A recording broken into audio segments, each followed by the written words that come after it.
Rusia merupakan salah satu negara yang mengecam Israel atas serangan mematikan di Suriah pada Senin 1 April 2024. Diketahui serangan itu menargetkan gedung konsulat Iran hingga menewaskan diplomat dan perwira militer. Kepala Badan Intelijen Luar Negeri Rusia, Sergei Naryshkin menyebut tindakan Israel sebagai terorisme. Pasalnya, serangan terhadap Suriah telah melanggar kedaulatan negara.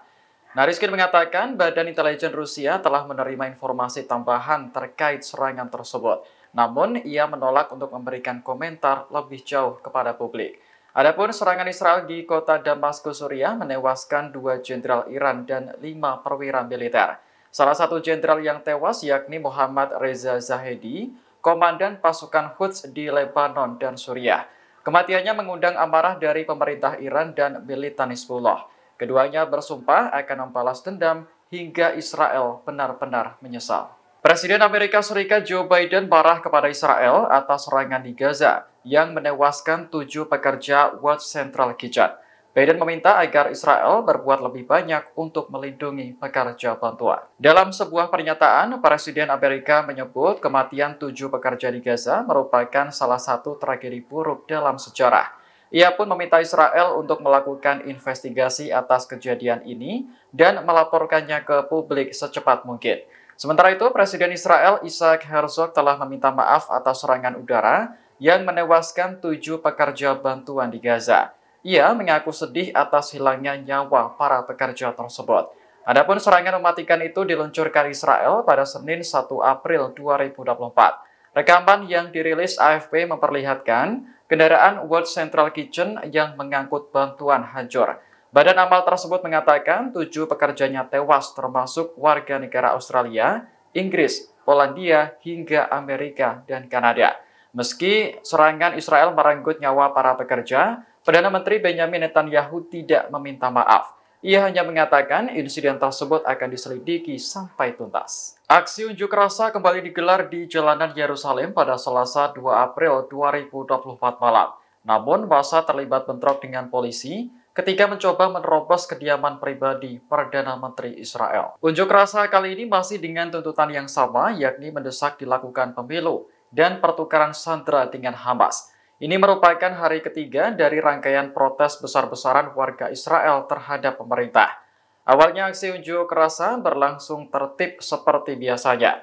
Namun sejumlah massa tiba-tiba menerobos barikade polisi untuk mencapai kediaman Perdana Menteri Benjamin Netanyahu.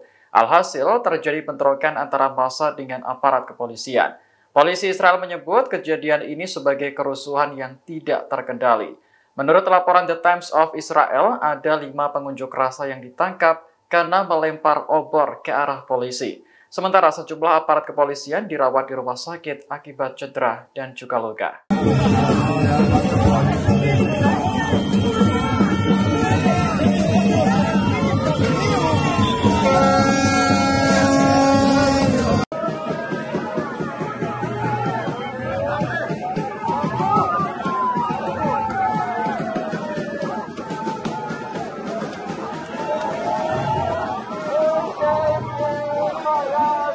Militer Rusia telah mengerahkan pasukan tambahan ke dataran tinggi Golan yang dikuasai Suriah.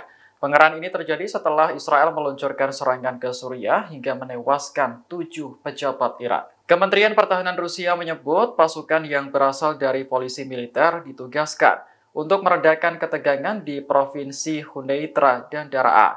Selain itu, mereka juga akan memantau gencatan senjata yang telah lama diterapkan dalam perang saudara Suriah. Rusia mengatakan pos militer Suriah terletak di bawah pos pengamatan Rusia yang didirikan untuk memantau kemungkinan provokasi. Sebelumnya, Kementerian Luar Negeri Rusia mengutuk Israel atas serangan di gedung konsulat Iran pada Senin 1 April kemarin. Serangan itu menewaskan 2 jenderal Iran serta 5 perwira militer. Juru bicara Kremlin, Dmitry Peskov mengatakan, serangan semacam ini telah melanggar seluruh dasar hukum internasional. Oleh karena itu, Moskow meminta Zionis untuk menghentikan tindakan yang sama sekali tidak dapat diterima. Seperti diketahui, kehadiran militer Rusia di Suriah bukan sesuatu yang baru. Moskow hadir untuk mendukung Presiden Suriah Bashar al-Assad dalam perang saudara yang telah berlangsung selama bertahun-tahun.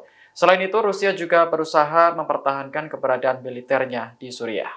Download Tribun X sekarang, menghadirkan lokal menjadi Indonesia.